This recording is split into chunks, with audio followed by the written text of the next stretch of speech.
2026-এর বিশ্বকাপের পর্দা ওঠার পর একটা সত্য সবার মুখে মুখে। বিশ্বকাপ আয়োজক হিসেবে কাতার 2022 সালে যে চোখ ধাঁধানো ও সুসংগঠিত উদ্বোধনী অনুষ্ঠানের মান নির্ধারণ করেছিল, 2026 সালে উত্তর আমেরিকা, মার্কিন যুক্তরাষ্ট্র, কানাডা ও মেক্সিকো আয়োজকরা কোনোভাবেই সেই জৌলুস বা আবেগের সাথে পুরোপুরি টেক্কা দিতে পারেনি। কাতারকে টেক্কা দিতে পারল না 2026 বিশ্বকাপ উদ্বোধন। জৌলুস ও পারফরম্যান্স কাতারের চেয়ে পিছিয়ে। 2022 সালে কাতারে আল বায়েত স্টেডিয়ামে ঐতিহ্য ও আধুনিক প্রযুক্তির যে অসাধারণ সংমিশ্রণ দেখা গিয়েছিল, এবারের আয়োজনে তার অভাব ছিল স্পষ্ট। ফুটবল বিশ্বকাপের 92 বছরের রেকর্ড ভাঙিয়ে কাতার যা করে দেখিয়েছিল তা এর আগে কেউ করে দেখাতে পারেনি। কাতার বিশ্বকাপের উদ্বোধনী অনুষ্ঠানটি কেবল জাঁকজমকপূর্ণই ছিল না, বরং তা ছিল গভীর আবেগ ও মানবিক বার্তায় পরিপূর্ণ। মরুভূমির বুকে আরব্য সংস্কৃতির নান্দনিক উপস্থাপনা এবং বিশ্বকে এক সুতোয় বাঁধার অনন্য প্রয়াস পুরো ফুটবল বিশ্বকে আবেগপ্রবল করেছিল। অনুষ্ঠানের সবচেয়ে স্পর্শকাতর ও জাদুকরী মুহূর্তটি তৈরি হয় যখন অস্কার বিজয়ী হলিউড অভিনেতা মর্গান ফ্রিম্যান এবং কাতারের শারীরিক প্রতিবন্ধী 20 বছর বয়সী ইউটিউবার গানিম আল মুফতা মঞ্চে একসাথে হাজির হন। কডাল রিগ্রেশন সিন্ড্রোমে আক্রান্ত গানিম নিজের হাতে ভর দিয়ে হেঁটে যখন ফ্রিম্যানের দিকে হাত বাড়িয়ে দেন,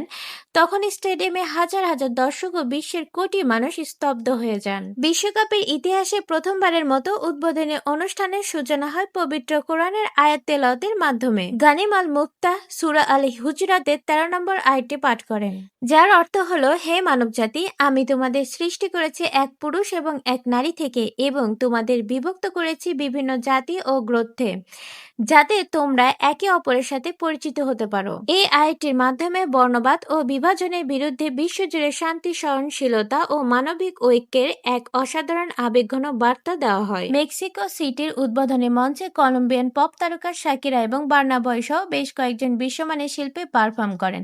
তবুও সার্বিক নান্দনিকতা, সাংস্কৃতিক উপস্থাপনায় ও মঞ্চসজ্জায় তা কাতারের সেই রাজকীয় আবহাওয়াকে ছুঁতে পারেনি। বিশ্বকাপ ফুটবলের মঞ্চে কাতারের সেই প্রথমবার আয়োজনের চমক এবং সাংস্কৃতিক উপস্থাপনাটি এখনো অনেকের মনে দাগ কেটে আছে।